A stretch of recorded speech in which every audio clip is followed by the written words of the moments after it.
à tous, aujourd'hui on se retrouve pour un nouveau tips de l'été et cette fois-ci on va parler de la voiture. On y va? C'est parti! Habituer un chat à la voiture est pour moi une étape assez importante, ne serait-ce que pour passer un bon trajet, au moins quand on va chez le vétérinaire. J'ai personnellement habitué Opal à la voiture quand elle était encore très petite parce que je savais déjà que je voulais aller faire énormément de trajets en voiture avec elle et honnêtement je ne regrette absolument pas de l'avoir fait pour la simple et bonne raison que c'est quand même extrêmement pratique d'avoir un chat calme en voiture. Si vous ne l'avez pas vu, je vous mettrai quelque part un lien pour accéder à la vidéo de notre déménagement et à la fin de cette vidéo vous pourrez voir que Opal est extrêmement à l'aise en voiture, qu'elle ne miaule pas, qu'elle reste très calme et qu'elle est même capable d'être calme en dehors de sa caisse de transport jusqu'à dormir sur nos valises. Habituer un chat à la voiture est un peu compliqué à mon sens. Personnellement, j'ai mis plusieurs mois pour que Opal soit parfaitement calme en voiture. J'ai tout d'abord commencé par l'emmener dehors, lui faire renifler les pneus de la voiture, la porter, lui faire faire le tour de la voiture pour qu'elle puisse voir, laisser les portes ouvertes et la laisser d'elle-même grimper dedans. Laisser les portes ouvertes, oui, mais le moteur coupé. C'est très important, sinon votre chat risque d'être effrayé par le bruit du moteur. Là maintenant, je ne saurais pas vous dire si c'est moi qui l'ai mise dans la voiture ou si elle est rentrée d'elle-même. Ce que je vous conseille de faire quand même, c'est d'attendre que le chat s'y intéresse, qu'il monte au moins les 2 premières pattes pour venir renifler un siège ou renifler l'intérieur.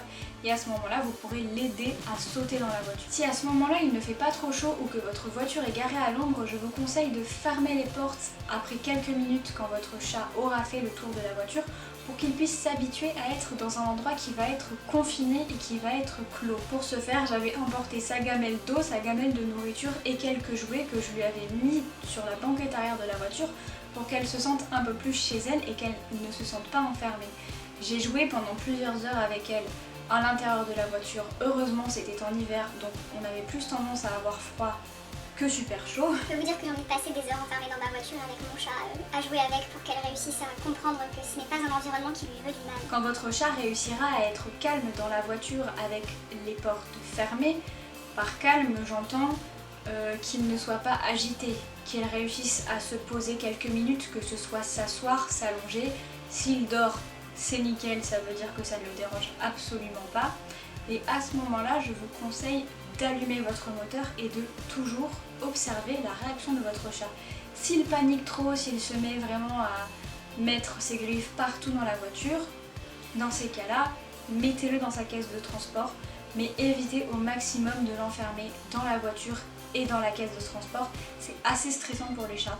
Je sais que Opal est un chat énormément curieux qui a besoin de voir tout son entourage et qui est calme en voiture quand elle a vraiment un accès à une fenêtre. Si vous pouvez mettre la cage de transport sur un siège en hauteur, c'est encore mieux, comme ça il pourra voir les fenêtres tout en étant dans la cage et ce sera bien plus rassurant pour lui. Oui, je sais, moi aussi on m'a conseillé au début de mettre la cage totalement sur le sol pour éviter que le chat ait peur. Je trouve personnellement que ce conseil ne s'applique pas à Opal. Maintenant c'est un conseil qui peut s'appliquer à votre chat. Je ne connais pas vos chats, je ne peux pas vous le dire. Maintenant, comme je vous l'ai dit, Opal est un chat très curieux et elle va être beaucoup plus calme en voiture si elle est libérée et qu'elle a accès à une fenêtre et qu'elle peut regarder par l'extérieur que si elle est enfermée dans sa cage de transport et qu'elle ne voit pas ce qui se passe. Pour ma part, en voiture, Opal est assise sur le siège passager et elle est attachée à cette ceinture de sécurité pour animaux. On va tout simplement attacher cette partie-là au harnais et cette partie-là dans la boucle qui est prévue à cet effet. Ça va permettre à Opal d'avoir accès à une fenêtre et de voir ce qu'il se passe tout en limitant ses déplacements et en lui imposant d'être sur le siège. Elle ne peut pas monter sur mes genoux et elle ne peut pas aller à l'arrière du véhicule, ce qui limite énormément ses mouvements et généralement elle se pose sur la coudoir qui se trouve entre le siège passager et le siège conducteur. Pour les personnes qui auront choisi une cage de transport dans la voiture, mettez directement le chat dans la cage de transport, allumez le moteur et voyez la réaction qu'il a quand le moteur est allumé. Essayez de vous déplacer avec la voiture. Pour les personnes qui auront choisi la ceinture de sécurité, faites exactement pareil, observez la réaction de votre chat.